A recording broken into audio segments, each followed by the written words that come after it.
नमस्कार, स्वागत और अभिनंदन है आपकी अपनी तक्षशिला एकेडमी जोधपुर के YouTube चैनल पर। और आज अपन बात करेंगे राजस्थान में जो आने वाली प्रतियोगी परीक्षाएं हैं, चाहे वो सीईटी की है, चाहे रीट की है, या फिर जो आने वाली सभी प्रतियोगी परीक्षाओं की दृष्टि से यह सवाल, ये जो टॉपिक है बहुत महत्वपूर्ण रहने वाला है।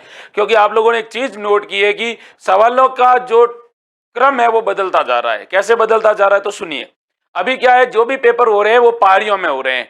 जैसे सीईटी का पेपर पारियों में होगा, और उसी प्रकार से रीट का पेपर कैसे होगा वो भी पता चलेगा। और जो सेकंड ग्रेड के पेपर हुए थे वो भी देखिए अलग अलग सब्जेक्ट हुए थे, और अलग अलग सब्जेक्ट के जो फर्स्ट पेपर हुआ था सबका एक जैसा हुआ था। तो इसमें एक चीज नोट करने वाली है कि सवालों के पास में सवाल बन रहे हैं, वो जो टॉपिक होता है पहले एग्जाम में पूछा जाता है, उस टॉपिक से रिलेटेड सभी एग्जामों में सवाल पूछे जाते हैं।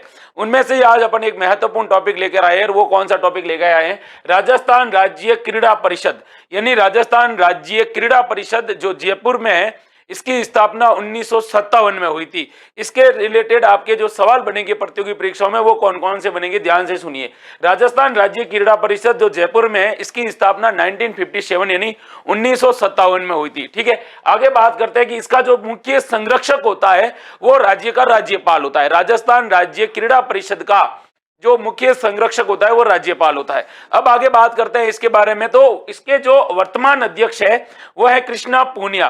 कृष्णा पूनिया आपको पता है राजस्थान के अंदर डिस्कस थ्रोअर के अंदर ये मेडल जीत चुकी है। पहले खेल में इनका नाम था और अब इनका राजनीति में नाम है। तो वर्तमान अध्यक्ष इनकी कृष्णा पूनिया है, और इसके एक उपाध्यक्ष होते हैं और एक होते हैं कोषाध्यक्ष। राजस्थान राज्य क्रीड़ा परिषद में कुल 12 सदस्य होते हैं। 12 में से 6 सदस्य होते हैं वो अधिकारी होते हैं, यानी पदेन सदस्य होते हैं, उनका पद फिक्स होता है। अब आगे बात करता हूं मैं इनके बारे में। तो आपको यह भी याद रखना है कि राजस्थान राज्य क्रीड़ा परिषद का काम क्या है। तो इसका जो मुख्य काम है, राजस्थान के अंदर खेलों के विकास की क्या करनी है भाई, निगरानी रखनी है। तो राजस्थान में जितने भी खेल हो रहे हैं उन खेलों का संरक्षण करना, उन खेलों पर निगरानी करनी और प्रतिभावान खिलाड़ियों को आगे लाना। आपको पता होगा राजस्थान सरकार के द्वारा खेल के क्षेत्र में अलग अलग पुरस्कार दिए जाते हैं। जैसे एक पुरस्कार दिया जाता है महाराणा प्रताप खेल पुरस्कार, और महाराणा प्रताप खेल पुरस्कार है, ये नॉमिनेट कौन करता है? राजस्थान राज्य क्रीड़ा परिषद। तो एक पुरस्कार ये है, और एक है गुरु वशिष्ठ पुरस्कार। और गुरु वशिष्ठ पुरस्कार किनको दिया जाता है? उन व्यक्तियों को दिया जाता है जिन्होंने अपने माध्यम से अपने नए नए खिलाड़ियों को तैयार किया था, यानी कोच को दिया जाता है। अब आगे बात करते हैं राजस्थान राज्य क्रीड़ा परिषद के द्वारा कहां कहां पर जो अलग अलग अकादमियां स्थापित की गई हैं, अलग अलग एकेडमी स्थापित की गई है अलग अलग खेलों से रिलेटेड। सवाल इंपॉर्टेंट है क्योंकि क्रॉस मैच वाला पूछा जा सकता है, या फिर इनमें से कौन सा असंगत है ये पूछा जा सकता है, या निम्नलिखित में से कौन सा सही मतलब सही है ये भी पूछा जा सकता है, या फिर पारी में एग्जाम हुआ तो पहले दूसरे तीसरे जितने भी एग्जाम होंगे उसमें एक एक एकेडमी का नाम पूछा जा सकता है। तो देखिए आपसे सवाल पूछा जाएगा, बालिका बास्केटबॉल अकादमी कहां पर है? तो राजस्थान बालिका बास्केटबॉल अकादमी है वो आपके जयपुर जिले में।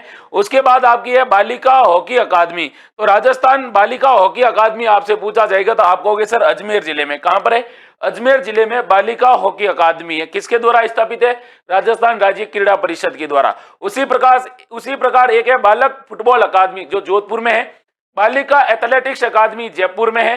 बालिका वॉलीबॉल अकादमी जयपुर में है। बालक कबड्डी अकादमी करौली में है। उसी प्रकार बालक बास्केटबॉल अकादमी जैसलमेर में है, और बालिका तीरंदाजी अकादमी है वो जयपुर में। कहां पर है? जयपुर में। आगे बात करते हैं बालिका हैंडबॉल अकादमी जयपुर में है। कहां पर है? जयपुर में। आगे बात करता हूं तो बालक तीरंदाजी अकादमी जयपुर में है। बालक वॉलीबॉल अकादमी झुंझुनू में है। बालिका एथलेटिक्स अकादमी ये अगर पूछे तो श्रीगंगानगर में है। उसी प्रकार से आपसे पूछा जाएगा बालक हॉकी अकादमी कहां पर? जयपुर में। बालक कुश्ती अकादमी कहां पर? भरतपुर में। बालिका फुटबॉल अकादमी कहां पर? कोटा में। बालक साइकिलिंग अकादमी इंपॉर्टेंट है, ये पूछा गया है, ये बीकानेर में है। और बालक हैंडबॉल अकादमी है जैसलमेर में। बालक तीरंदाजी एकेडमी कहां पर है? तो ये है आपके डूंगरपुर में। उसी प्रकार राजस्थान आवासीय खेल अकादमी कहां पर है? जयपुर में। एक एक एकेडमी को पढ़ना है, और इन एकेडमी से रिलेटेड कौन कौन से जिले हैं उनको भी पढ़ना है, क्योंकि इनसे रिलेटेड आपसे प्रतियोगी परीक्षाओं में पूर्व में सवाल पूछे जा चुके हैं और आगे भी पूछे जा सकते हैं। आशा और उम्मीद करता हूं कि यह वीडियो आपको बेहद पसंद आया होगा। इसी तरह से अगर आप तक्षशिला एकेडमी जोधपुर के ऑनलाइन कोर्स के माध्यम से हमसे जुड़ना चाहते हैं तो तक्षशिला एकेडमी जोधपुर का जो ऐप है जो आपको डिस्क्रिप्शन में दे रखा है वहां से आप डाउनलोड करिए।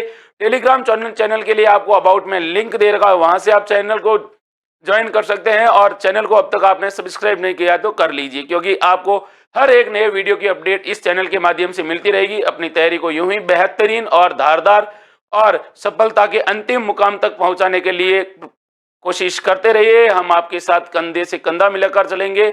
आप सबको जय हिंद।